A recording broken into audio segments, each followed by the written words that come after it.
এখন পরবর্তীতে কি বসাবে এই জায়গা এখনো সেটা সিদ্ধান্ত হয়নি। যাই হোক, কোনো খেলনা জাতীয় কোনো হ্যাঁ জি খেলনা জাতীয় আপনার যে ঘরে যে আছে না ওইটা বসাবে।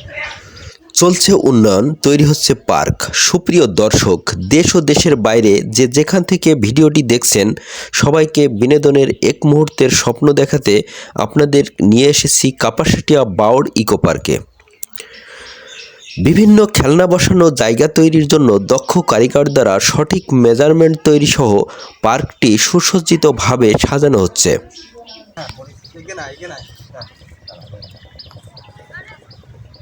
সময় নেই টিকিং নিয়ে হবে। ঠিক আছে ঠিক আছে।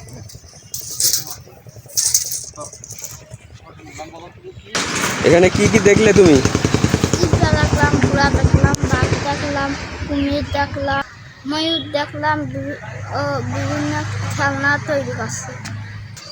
এখানে খেলনা ট্রেন লাইন তৈরি করছে। বিভিন্ন বাচ্চারা এসে এখানে খেলা করবে। আসসালামু আলাইকুম। ওয়ালাইকুম আসসালাম। আপনি এখানে দেখতে এসেছেন? হ্যাঁ, এখানে দেখতে এসেছি। তো কেমন দেখছেন?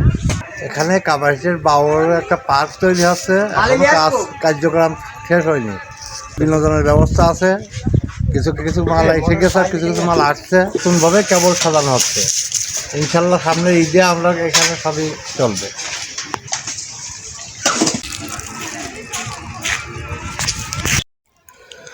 আমরা গ্রিলের যে ফ্রেমটি দেখতে পাচ্ছি এটা গেটের পাশে তৈরি টিকিট কাউন্টার। এই মুহূর্তে আমরা দেখতে পাচ্ছি বাঘ সিংহের মূর্তি সহ সাজানো ফুলের গাছ। প্রতিটি গাছেই ফুটেছে ফুল।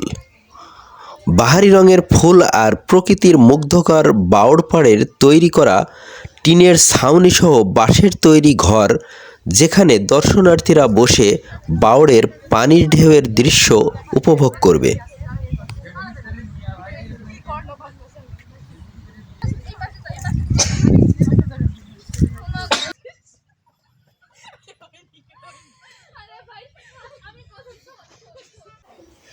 এখন দেখতে নির্জন নীরবমাখা পরিবেশ থাকলেও ঈদের উৎসবে দর্শনার্থীদের ভিড়ে উৎসবমুখর পরিবেশ সৃষ্টির প্রত্যাশা করছেন পার্কের সংশ্লিষ্ট কর্মকর্তা কর্মচারীগণ।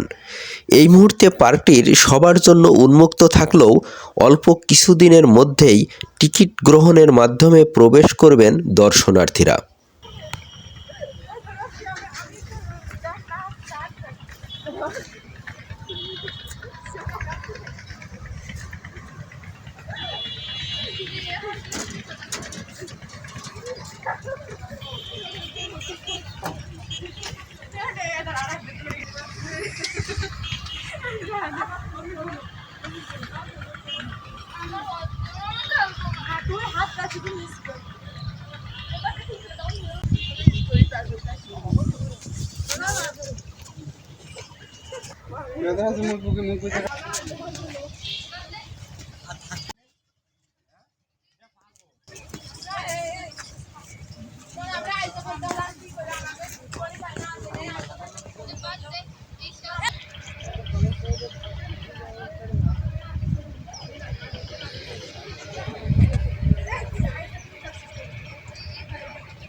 আমি কারোর পিকনিক তুলতে পারছি না, নদীর ভিতরে